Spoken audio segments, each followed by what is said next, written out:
I state that Vladimir Putin is guilty of murdering my husband, Alexei Navalny. I accuse the Russian security services of developing prohibited chemical and biological weapons. I demand that the laboratories which conducted the research publish the results. Could Vladimir Putin be directly responsible for murder? That's the explosive question raised tonight as Alexei Navalny's widow speaks out. Yulia Navalnaya claims secret laboratory tests conducted abroad on her late husband's samples prove he was poisoned inside a Russian Arctic prison back in February 2024.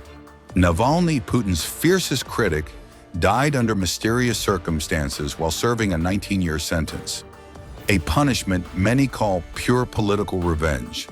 Now his wife is demanding that those reports be made public, escalating global pressure on the Kremlin.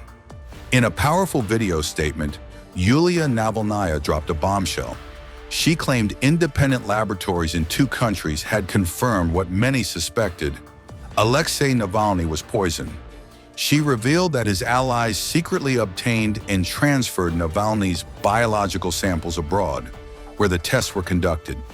But Navalnaya stopped short of naming the labs or the substance detected, instead urging them to release the findings themselves. Her demand was blunt. I assert that Vladimir Putin is responsible for the murder of my husband. She accused world leaders of appeasing the Russian president, warning that silence only emboldens him. But there is one main thing that we managed to do. Back in February 2024, we were able to obtain and reliably send Alexei's biological material samples abroad. Laboratories in at least 2 countries, independently of each other, conducted analyses of these samples. The laboratories in both countries concluded that Alexei was killed, specifically poisoned. I will remain silent. I state that Vladimir Putin is guilty of murdering my husband, Alexei Navalny. I accuse the Russian security services of developing prohibited chemical and biological weapons. I demand that the laboratories which conducted the research publish the results. Yulia Navalnaya also addressed the European Parliament in Strasbourg 12 days after her husband died, and told lawmakers the bloc and its allies must use innovative tactics to defeat Putin. I thought that in 12 days since Alexei's murder, I would have time to prepare for this speech. But first, we spent a week getting Alexei's body and organizing funeral. Then I chose the cemetery and coffin. The funeral will take place the day after tomorrow. And I'm not sure yet whether it will be peaceful or whether police will arrest those who have come to say goodbye to my husband. Organized crime, not political competition. Putin must answer for what he has done with my country. Putin must answer for what he has done to a neighboring peaceful country. And Putin must answer for everything he has done to Alexei.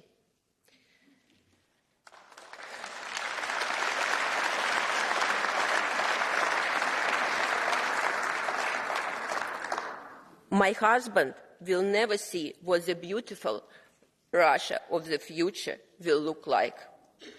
But we must see it. And I will do...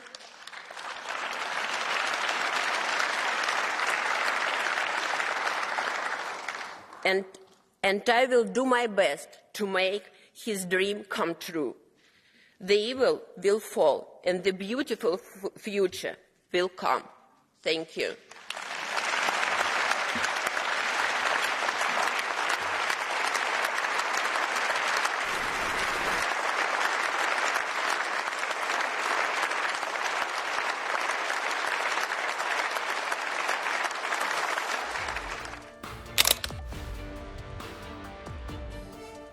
Alexei Navalny wasn't just an opposition leader.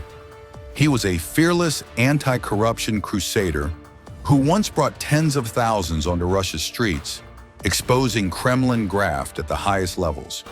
He survived a near-fatal poisoning in Siberia in 2020, only to return to Moscow in 2021, where he was swiftly jailed for so-called extremism. Even from behind bars, Navalny kept up his criticism of Vladimir Putin in the war in Ukraine. But in February, Russian authorities claimed he suddenly fell ill during a walk and died. His body was withheld from his family for days, sparking outrage and deepening suspicions.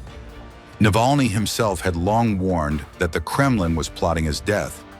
Moscow denies the charge. As for Mr. Navalny, yes, he has passed away. It is always a sad event. We have had other cases where people in prison have passed away. Hasn't that happened in the United States? It has happened, and repeatedly. By the way, what I'll tell you will be unexpected. A few days before Mr. Navalny passed away, some colleagues told me, not members of the presidential administration, that there was an idea to exchange Mr. Navalny for some people who are imprisoned in Western countries. You may believe me, you may not. The person who spoke to me hadn't finished his sentence yet, and I said, I agree. But unfortunately, what happened is what happened. On one condition only, I said, we'll change it so he doesn't come back. Let him sit there. But things happen. There's nothing you can do about it.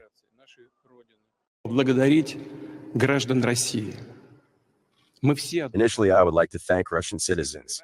We are all one team. All Russian citizens who came to polling stations and voted.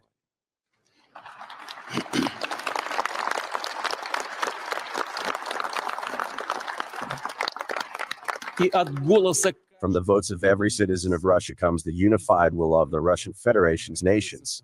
It is an essential basis of the country's existence, its steady development in the field of defense capability, science, education, and in other most important fields. And of course, nowadays, in the conditions that we are alive in, special words of gratitude to our warriors, the guys who are at the front line, provide the country with the conditions for its development and existence, who do not feel sorry for themselves, risk their health and life, provide the most important task of protecting our people in the so-called new territories, in fact, historical territories of Russia and the country in general.